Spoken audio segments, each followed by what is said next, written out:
Lorsqu'arriva le jour de la Pentecôte, ils étaient tous ensemble en un même lieu. Tout à coup, il vint du ciel un bruit comme celui d'un violent coup de vent qui remplit toute la maison où ils étaient assis. Des langues leur apparurent, qui semblaient de feu et qui se séparaient les unes des autres. Il s'en posa sur chacun d'eux. Ils furent tous remplis d'Esprit Saint et se mirent à parler en d'autres langues, selon ce que l'Esprit leur donnait d'énoncer. Or des Juifs pieux de toutes les nations qui sont sous le ciel habitaient Jérusalem. Au bruit qui se produisit, la multitude accourut et fut bouleversée, parce que chacun les entendait parler dans sa propre langue. Étonnés, stupéfaits, ils disaient « Ces gens qui parlent, ne sont-ils pas tous galiléens ? Comment se fait-il que chacun de nous les entende dans sa langue maternelle ? Parthes, Mèdes, Élamites, habitants de Mésopotamie, de Judée, de Cappadoce, du Pont, d'Asie, de Phrygie, de Pamphylie, d'Égypte, de Libye cyrénaïque, citoyens romains, juifs et prosélytes, crétois et arabes, nous les entendons dire dans notre langue les œuvres grandioses de Dieu. » Alors, ces dernières semaines, nous avons médité sur l'évangile de Jean, les récits de résurrection. Et nous nous souvenons que, dans un premier récit, déjà, Jésus envoie son souffle, son esprit, à ses disciples qui étaient enfermés dans la chambre haute. Le ressuscité se révèle en eux, souffle sur eux et leur donne l'esprit. Donc, il y a deux récits de Pentecôte dans le Nouveau Testament. Un premier récit dans l'évangile de Jean, à la fin de l'évangile, le jour de la résurrection.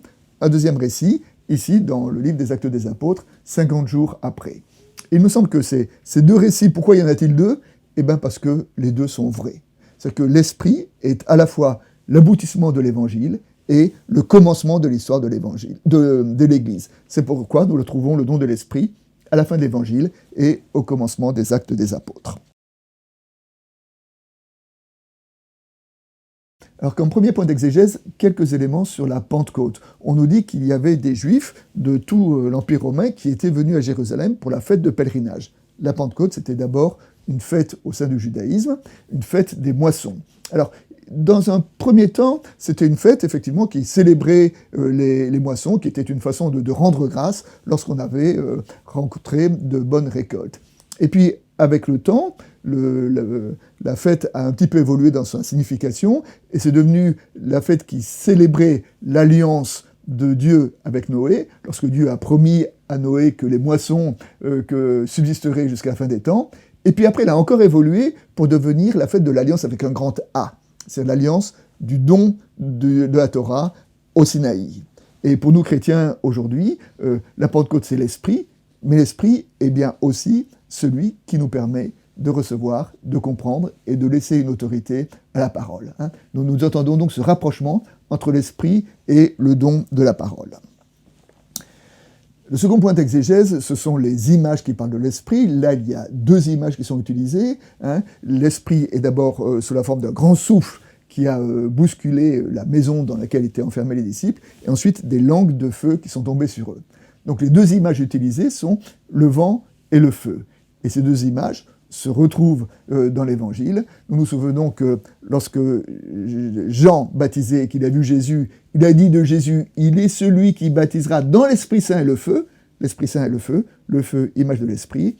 Et puis, dans son dialogue avec Nicodème, Jésus dira de celui qui est né de l'Esprit, il est comme le vent, on ne sait pas d'où il vient, on ne sait pas où il va, mais on sent sa présence. Donc on voit déjà que ces deux images sont utilisées dans l'Évangile, et notamment dans l'Évangile de Jean.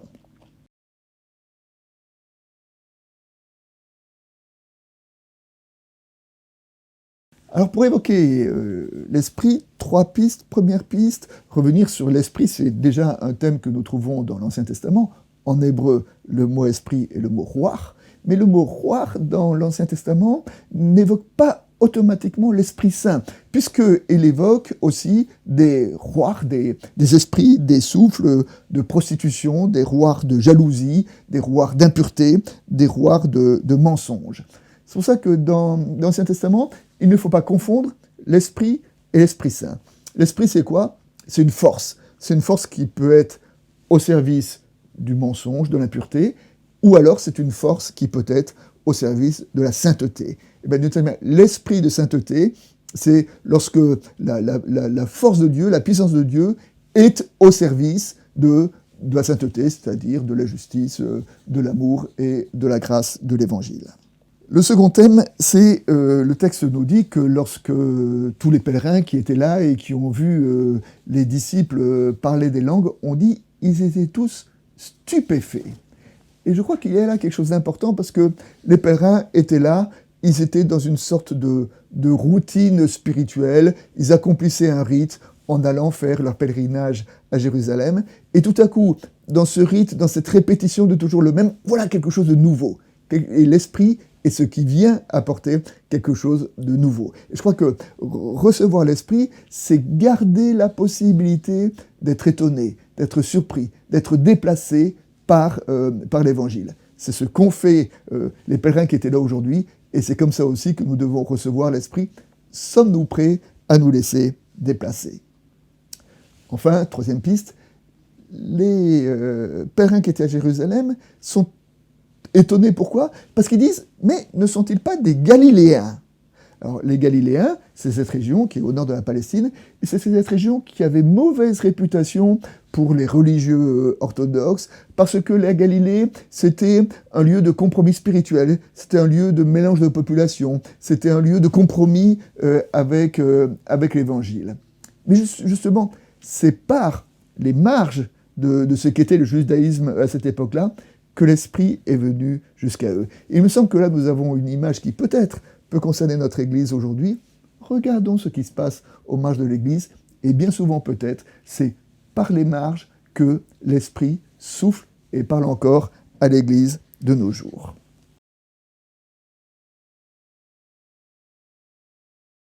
Maintenant, une illustration, je voudrais pousser un peu plus loin la métaphore de l'esprit comme le vent comme l'esprit. Alors, nous avons dit tout à l'heure que ça faisait référence au passage du dialogue de Jésus avec Nicodème, lorsque Jésus dit « Il en est de quiconque est né de l'esprit, comme le vent. » On ne sait pas d'où il vient, on ne sait pas d'où il va, mais on ressent ses effets. Mais je crois qu'il en est de même du vent.